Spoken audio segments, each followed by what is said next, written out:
Hello મિત્રો, કેમ છો? બધા મજામાં હશે ને? આજે આપણે આ ઝારની અંદર પાણી ચાલુ કર્યું છે. જેટલું બધું ને જેટલું બાકી છે બધું આપણે વિડીયોની અંદર બતાવીશ. વિડીયો ગમે તો લાઇક, શેર અને સબસ્ક્રાઈબ કરવાનું ના ભૂલતા. ઇન્સ્ટાગ્રામ અને ફેસબુકમાં ફોલો કરી નાખતો. ચાલો ત્યારે હું તમને બધું બતાવી દઉં. જુઓ મિત્રો, આ ઝારની અંદર પાણી ચાલુ કર્યું છે. ઠેઠ પેલી બાજુથી ચાલુ કરેલું હતું તે પાણીને આ બાજુ થોડુંક ઊંચાળું પડતું હતું એટલે લગી આટલા ઠોડા બાકી રહી ગયા છે પાયા વગરના. અત્યારે બધા પાઈ દેવાના છે. આ પાઈને પછી આપણે રચકાની અંદર જવા દેવાનું છે પાણી 7 વીઘાની અંદર. એટલે આ ખેતરની અંદર આપણે પહેલું પાણી વાળી દેવાનું છે. બધું કમ્પ્લીટ કરીને પછી આપણે 7 વીઘાની અંદર પાણી ચાલુ કરવાનું છે. જેવી ઝાર છે મિત્રો કોમેન્ટ કરજો. 4 પાણી પાયા છે, આયરું 5મું પાણી ચાલુ થયું. એટલે અહીંયા ગમે એટલા પાણી વાળો એટલે ઝાર વધતી નથી. માપે જોઈ છે પાવડો અહીંયા પડ્યો છે. જુઓ, આ પાણી ચાલુ છે ઝારની અંદર. એટલે પક્યા છીએ. જે લગી ઠોડા બાકી છે ને એ બધા આપણે ઉલાઈ કરી દેવાના છે, પાઈ દેવાના છે કમ્પ્લીટ. ઝાર કેવી છે મિત્રો કોમેન્ટ કરજો.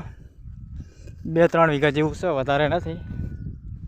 એટલે બધું પાઈ દેવાનું છે. અમુક અહીંયા થોડીક ઝાર નાની પડી જઈ છે, નાનીથી. પાણી ઓલો સેદડો રહ્યો ને એકમથી પાણી આવે છે. એરંડા આપણે વેણવાના ચાલુ છે. ડાયરેક્ટ કુહડીઓ કરી નાખવાનો છે. અડધો બાકી રહ્યો છે. અહીંયાથી જે ઓલો નાનચોક ઢગલો દેખાડો ને એટલેથી કરીને આટલી બાકી છે. બાકી તો બધું વેણી લીધું છે. એરંડાને પૂરું ઉહડીઓ કરી નાખવાનો છે. બધો લાગઠ વેણી લેવાના છે.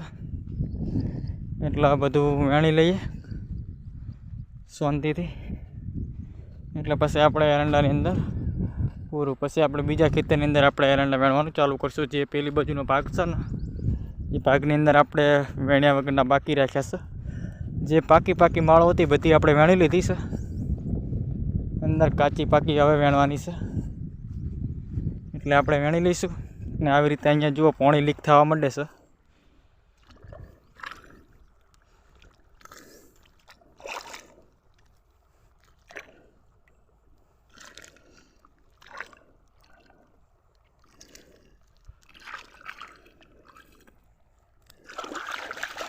અહીંયા નેક બહુ ઉભરાય છે પાણીમાં.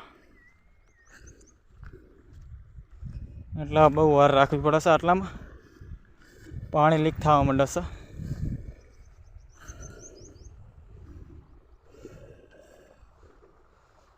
જુઓ વરે અહીંયાથી લીક થવા માંડ્યું.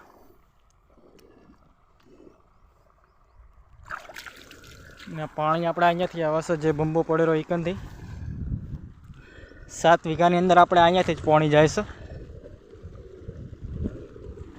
જે આ બંબો પડેલો ને એકનથી ન જ.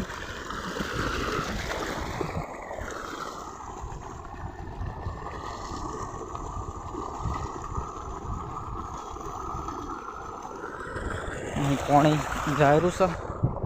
હવે આપણે ઝારની અંદર આપણે પાઈ દેવાનું છે બધું. જે કટકા જે બાકી છે ને એ બધા પાઈને પછી આપણે 7 વીઘાની અંદર પાણી ચાલુ કરવાનું.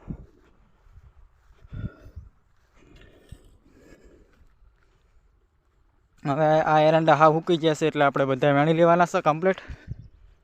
નેક ઉભરાવા માંડ્યું. જો આ સેઢા ઉપર પાણી ચડવા માંડ્યું છે કમ્પ્લીટ.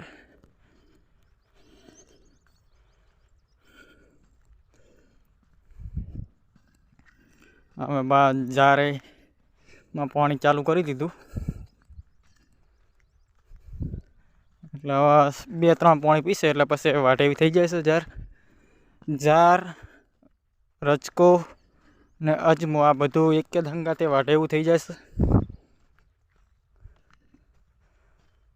જો આ બધું આપણે આ વાઢા ઓલું પાણી પાઈ દેવાનું છે. અમુક લગી ઠોડા બાકી રહ્યા છે. બાકી તો બધું પાવે એવું થઈ ગયું છે.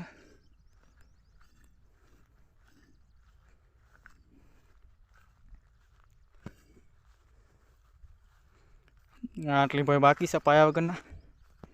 હવે બધા પાઈને પછી આપણે 7 વીઘાની અંદર પાણી ચાલુ કરી દઈશું. વિડીયો ગમ્યો હોય તો લાઇક શેર અને સબસ્ક્રાઈબ કરવાના ભૂલતા. દરરોજ હું આવા ખેતીવાડીના વિડીયો લઈશ. જય માતાજી મિત્રો, થેન્ક યુ.